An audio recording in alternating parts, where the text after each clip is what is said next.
Bueno, al principio se menciona que Catón el Viejo se destacaba entre la multitud por ser uno de los primeros historiadores romanos en escribir la historia de Roma en latín. Además, su obra divagante sobre agricultura, ganadería, rituales y recetas es la prosa más antigua que se conserva escrita en lengua latina. Así que para escribir una biografía crítica de él, Plutarco pudo haber pasado por una tarea difícil y bastante desalentadora. Marco Porcio Catón, a menudo se lo conoce como Catón el Censor o Catón el Sabio, se ganó su reputación inicial como un defensor diligente de los romanos en las aldeas y ciudades que rodeaban la ciudad de Roma, y él mismo vivió en el campo. La granja contigua a la suya era propiedad de Lucio Valerio Flaco, un noble de gran influencia que quedó impresionado por la dedicación de Catón a la justicia y su voluntad de trabajar por su propia tierra. Valerio convenció al joven para que se mudara a la ciudad y se dedicara a la vida pública. De esta forma, Catón primero fue nombrado tribuno militar, luego cuestor, edil, pretor y cónsul junto con Valerio, y después como censor. Como pretor, expulsó a los usureros de Cerdeña. Como censor, intentó salvar las costumbres ancestrales de Roma y combatir las influencias helenísticas. Después de esto, Catón se relaciona con Fabio Máximo, lo que lo puso en conflicto con Escipión el africano, y aquí Catón se da cuenta de la extravagancia riqueza del Escipión durante la guerra en África. Catón le reprochó diciendo que sus soldados no hacían nada y que se dedicaban más al gasto del dinero y a los placeres desenfrenados. Escipión simplemente respondió que no necesitaba un cuestor parsimonioso, por lo que Catón y Fabio Máximo denunciaron los gastos extravagantes de Escipión ante el Senado, quejándose de que el general no actuaba como comandante de un ejército, sino como un niño caprichoso. Incluso fue tildado de mujeriego, y aquí nos damos cuenta que el estilo de vida de Catón era todo lo contrario al de Escipión. Catón vivía frugalmente, vestía ropa barata y comía y bebía modestamente. Sin embargo, Plutarco critica su mezquindad con los esclavos, a quienes trabajó duro hasta que eran viejos e incapaces, y luego los expulsó para venderlos. Catón afirmó que sus enemigos lo odiaban porque se levantaban todos los días antes del amanecer, y descuidando sus propios asuntos privados, dedicaba su tiempo al interés público. Después, Catón y Valerio fueron elegidos cónsules. A Catón se le dio la responsabilidad de las provincias romanas de España. Cuando sus fuerzas allí fueron atacadas por los bárbaros, Catón buscó y pagó por la lealtad de un pueblo celta que se había asentado en la península ibérica. Otros criticaron esta acción, pero Plutarco afirma que transformó su campaña militar en España en un gran éxito. Por supuesto, Escipión no se quedaba atrás. Fue también nombrado sucesor de Catón en España y se apresuró a desplazar a su predecesor de la provincia. Pero Catón partió con un pequeño ejército como escolta y aplastó a la tribu lacetana en su camino de regreso a Roma.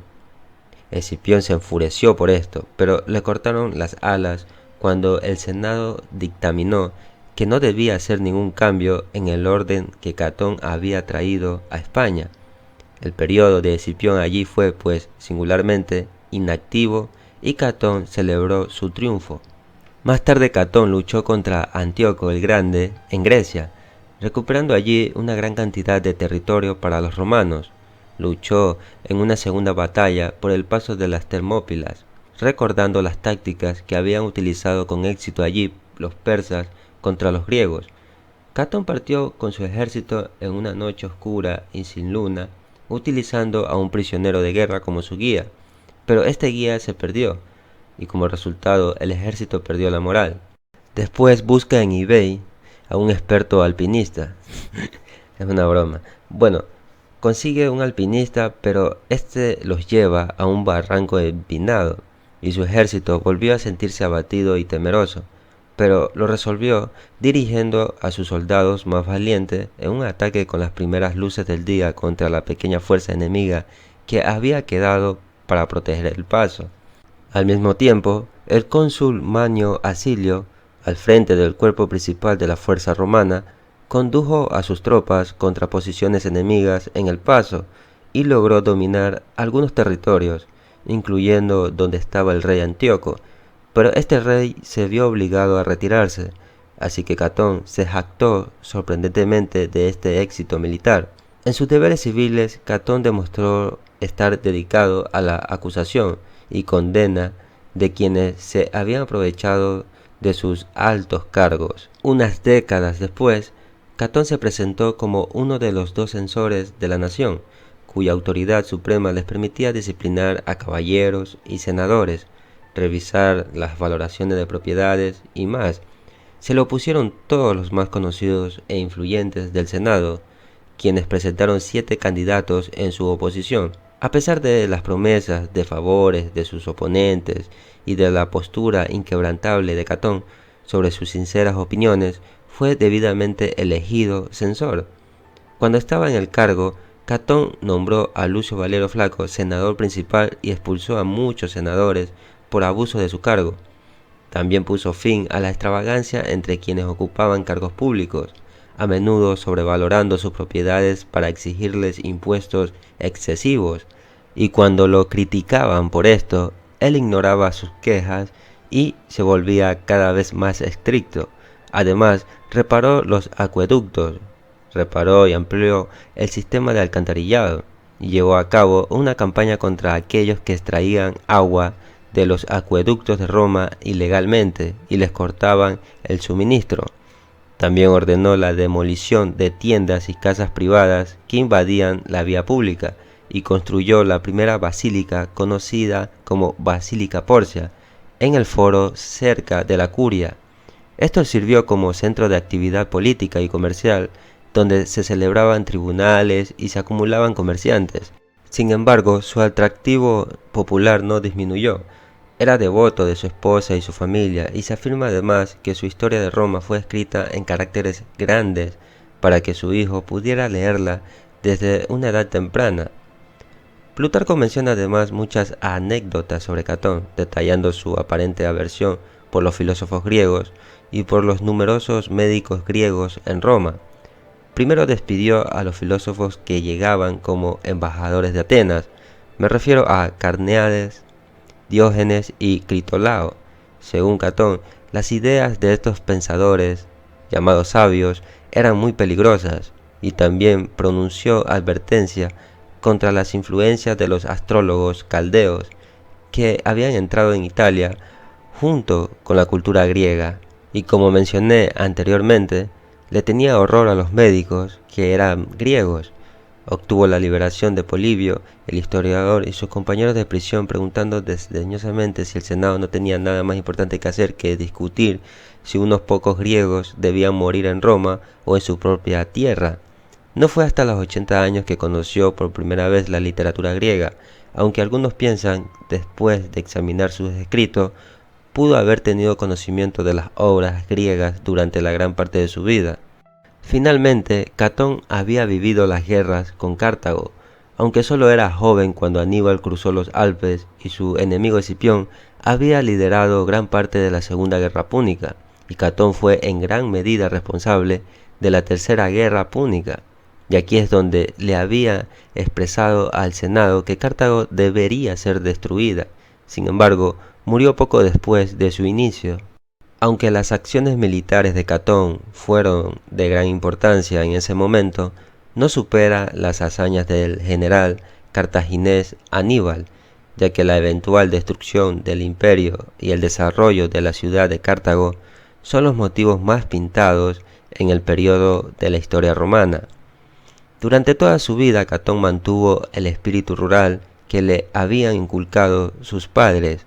Contrajo matrimonio con una aristócrata de la tribu Licinia. Con su primera esposa tuvo un único hijo, al que se le conoce como Marco Porcio Catón Liciniano, a fin de diferenciarlo de su medio hermano. A su primer hijo, Catón, le inculcó sus primeros valores tradicionales, y aquel llegó a ser un buen hombre de gran valía, inteligente, brillante, jurista, sagaz político y valiente soldado. No obstante, a la muerte de su primera esposa, la innegable moralidad de Catón quedó en entredicho, cuando éste, a pesar de encontrarse en una edad muy avanzada, tomó una nueva esposa. Era una joven de gran belleza llamada Solonia, con la que tuvo un hijo llamado Marco Porcio Catón Soloniano.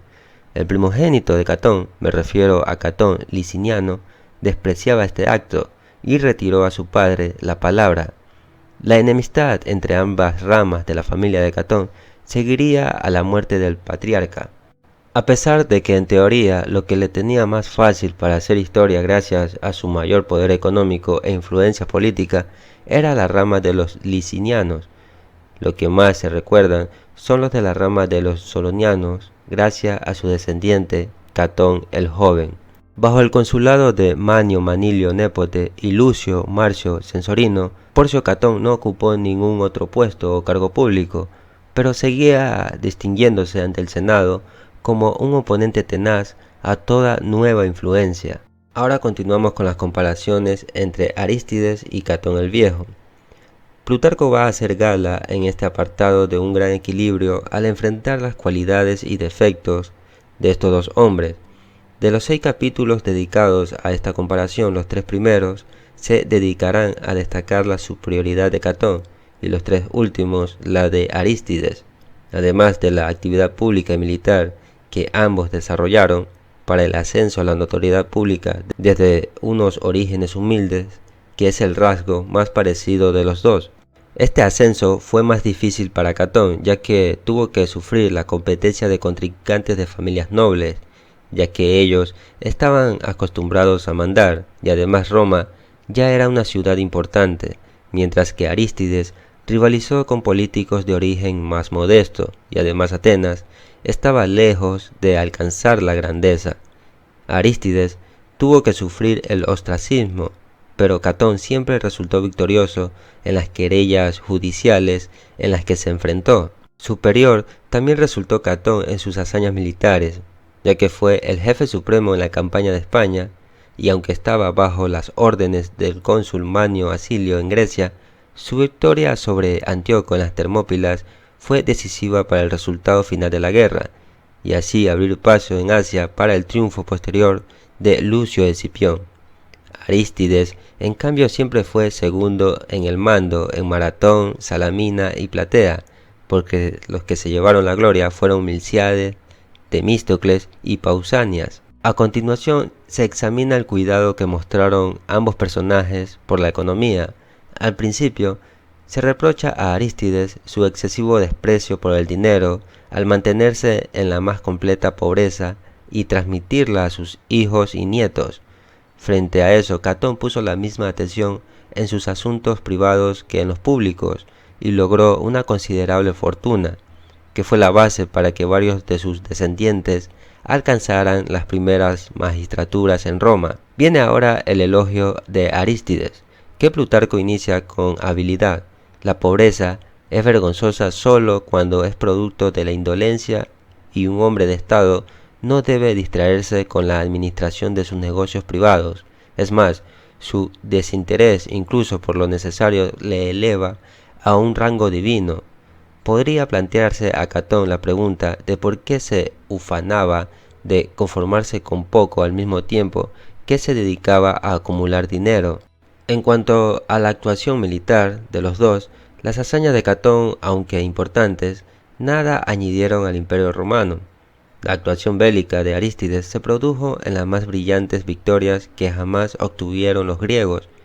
No se puede comparar a Antíoco con Jerjes, ni las ciudades ibéricas conquistadas por Catón con los miles de persas muertos en tierra y mar. El excesivo afán de Catón por alabarse contrasta totalmente con la ausencia de ambición de Arístides y con su modestia, dejando la primacía a Temístocles en Salamina, a pesar de su rivalidad. La enemistad de Catón con Escipión africano, en cambio, casi echó a perder la campaña de África contra Aníbal. Termina esta comparación con nuevos reproches a Catón por su segundo matrimonio a una edad impropia y con la hija de un antiguo empleado y cliente suyo. Sin embargo, Plutarco descubre que Arístides se mantuvo impecable durante toda su vida, Por el contrario, considera que los constantes elogios de Catón a la vida virtuosa no siempre se vieron confirmados por sus propias elecciones de estilo de vida.